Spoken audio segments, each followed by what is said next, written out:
హైదరాబాద్లో ఈ నెల 10న ప్రధాని నరేంద్ర మోడీ బహిరంగ సభ ఏర్పాట్లలో భాగంగా లాలాపేటలో నిర్వహించిన వాల్ రైటింగ్ కార్యక్రమంలో బీజేపీ రాష్ట్ర అధ్యక్షుడు రామచంద్రరావు పాల్గొన్నారు. ఈ సందర్భంగా పశ్చిమ బెంగాల్లో బీజేపీ సాధించిన విజయాలు, అలాగే అస్సాం, పుదుచ్చేరి రాష్ట్రాల్లో గెలుపు దేశ ప్రజల మనోభావాలకు ప్రతిబింబమని ఆయన పేర్కొన్నారు. దేశంలో మార్పు గాలి వీస్తోందని, దక్షిణ ఉత్తర భారతాన్ని విడదీయాలన్న రాజకీయాలకు ప్రజలు ఇప్పటికే బుద్ధి చెప్పారని వ్యాఖ్యానించారు. తెలంగాణలో కూడా బీజేపీకి అనుకూల వాతావరణం ఏర్పడుతోందని ధీమా వ్యక్తం చేశారు. పశ్చిమ బెంగాల్ ముఖ్యమంత్రి మమతా బెనర్జీ ఎన్నికల్లో ఓటమి వచ్చినప్పటికీ పదవిలో కొనసాగడాన్ని ఆయన తీవ్రంగా విమర్శించారు. ఇది ప్రజాస్వామ్యాన్ని, రాజ్యాంగాన్ని అవమానించడమేనని ఆరోపించారు. రాజ్యాంగంలోని నిబంధనలకు విరుద్ధంగా వ్యవహరిస్తున్నారని వ్యాఖ్యానించారు.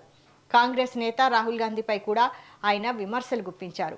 రాజ్యాంగాన్ని గౌరవిస్తున్నట్లు చూపిస్తున్నప్పటికీ దాని గురించి సరైన అవగాహన లేదని ఎద్దేవా చేశారు. అలాగే కాంగ్రెస్, మమతా బెనర్జీ మధ్య రాజకీయ కలయికను ఆయన తప్పుబట్టారు. అలాగే ఈ నెల 10న పెరేడ్ గ్రౌండ్స్లో జరిగే ప్రధాని నరేంద్ర మోడీ బహిరంగ సభకు ప్రజలు భారీ సంఖ్యలో హాజరై తెలంగాణలో మార్పుకు నాంది పలకాలని ఆయన పిలుపునిచ్చారు.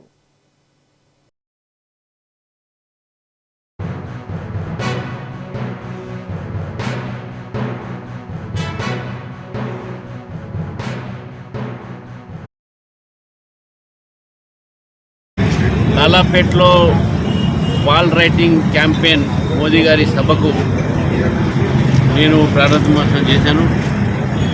నేను కూడా వాల్ రైటింగ్లో పాల్గొన్నాను. నరేంద్ర మోదీ గారు 10వ తారీఖు నాడు, మే 10వ తారీఖు నాడు సాయంకాలం 3 గంటలకు పెరేడ్ గ్రౌండ్లో రాబోతూ ఉన్నారు. పార్లమెంట్ ఎన్నికల తర్వాత మొట్టమొదటిసారిగా నరేంద్ర మోదీ గారు తెలంగాణకు రావటము, హైదరాబాద్లో వారి బహిరంగ సభ జరగటం, బహిరంగ సభ ముందు దాదాపు 8,000 కోట్ల రూపాయలు తెలంగాణ ప్రజలకు అంకితం చేస్తారు. మరి తదనంతరం ఈ యొక్క మీటింగ్, పబ్లిక్ మీటింగ్, బహిరంగ సభ జరుగుతుంది.